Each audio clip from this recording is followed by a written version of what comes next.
Hi all, I have another not so serious but outrageously interesting bullet game of Magnus Carlsen. So Magnus was against a player nicknamed Ogrilla, who's actually a top 100 Grandmaster opponent. Grigory Alexeyevich Oparin is a Russian chess player, awarded the GM title in 2013. He's born 1997, so he's only 22 years old. It's from Munich, Germany. FIDE rating 2660 or thereabouts. Peak 2644 in June 2019. So let's have a look at this game. So knight f3. From Ogrilla, Magnus plays e6, g3, and now we see an outrageous opening move, which we'll never see in the classical game. So I thought, yeah, these offer interesting insights, these very, very fast time control games. g5. It turns out this has actually been played before in an over-the-board game. Bishop g2 was played now.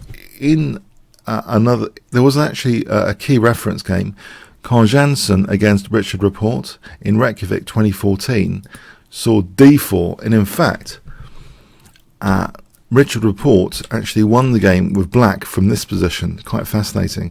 So a very, very interesting creative player, Richard Report. He actually seemed to get a reasonable position after, and then started playing what seemed to be quite classical, centralizing moves, normal development. And he just had a decent position from here and went on to win in 61 moves. So that was with the move d4 though.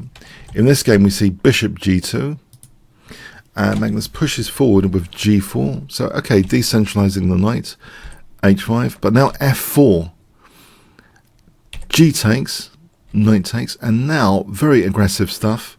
Magnus plays h4, white plays d4 here. It was white's opportunity to be the exchange up by just playing the critical test, knight takes h4. It seems this might be, technically the best way for white to play, even if it looks a little bit dangerous. For example, this position, it looks as though white's doing actually well, as you'd expect, but with the king there misplaced, maybe things like e5 and bishop h3 later, it looks a little bit dangerous. The practical prospects are swaying towards black, so perhaps this is why this wasn't accepted. And here, if knight c6, just as another taste of this position, again, white should be fine here in theory, but yes, it wasn't accepted. d4. And we see knight c6, c3, so white is content just for maybe a smaller advantage from the opening. Knight f6, bishop g5, hg, and now a couple of rooks get exchanged off. Now d5, so the bishop doesn't commit. It would have been quite passive to commit to e7. It has got the option of bishop d6 now as well. In fact, first, bishop e7 is used. Black does have a good perk in this position. This g4 square has been compromised, and in fact it's this fact here after queen c2 that actually knight g4 is a pretty powerful move in this position. It's hitting the bishop anyway. That's the big threat now, unveiling the attack against the bishop. The bishop goes to f4, but the knight now has potential for things like knight f2 if white castles queenside. It's quite interestingly placed. And in fact, it's kind of celebrated now with Magnus's next move, bishop d6, which creates a penalty for white if white castles in this position. Queen d3 was played. It's getting actually a bit tricky now. The most precise move seems to be queen h7. So, for example, this position should give white, getting the queens off should give white a small edge. So here, if castling though, then there would be a penalty with bishop takes f4 and knight e3, forking queen and rook. So yeah, that g4 square leads to good things for black. Black would be winning here, clear advantage. So white plays queen d3, and we have bishop takes f4, g takes, queen f6, and now e3, defending that pawn. Bishop d7 was played. Maybe queen h8 is more accurate from the black point of view. Hitting the bishop. So if castling, there's knight f2. And if bishop g2, this should be an even position. The knights are really quite good here. So, okay, so we have bishop d7.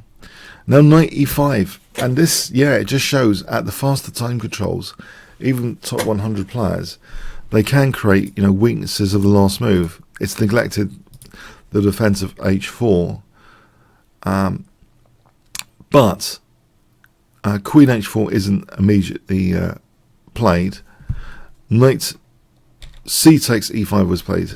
Instead of knight e5, which is a mistake, queen e2 would hold key squares up, and this should be an even position. So anyway, knight e5, knight c takes e5, and now that invitation is accepted, that weakness of the last move, queen h4 check, and it's a disaster, immediately a kind of disaster. And you might think, well, this is just a blunder, but the thing is, I think it's the shock value as well of the outrageous openings, taking even top 100 grandmasters out of territory, is going to make things more unstable, less reassured, and weaknesses of the last move, I suspect, creep in much more. So here, king e2 was played. On king d1, that just loses the house basically. Queen takes h1 check, and then queen takes a1. So king e2, we have queen h2 check, and this wins material anyway, ton of material. So here, white had to resign. Disaster. Absolute disaster there. Yeah, just one mistake with the king still in the centre, and that was it. I just thought, yeah, these outrageous openings, though, I would have never myself really entertained them. But clearly, I think if we're not playing naughty openings on the faster time controls, naughty outrageous openings, I think we're missing a trick with the beauty of chess, that you could afford to take more risks on the much shorter time controls. Who cares? And you get to experience a load more positions.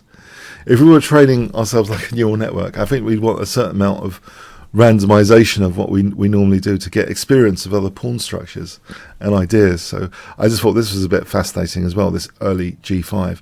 And it turns out Richard Report, a very interesting player, has actually played it in a serious game.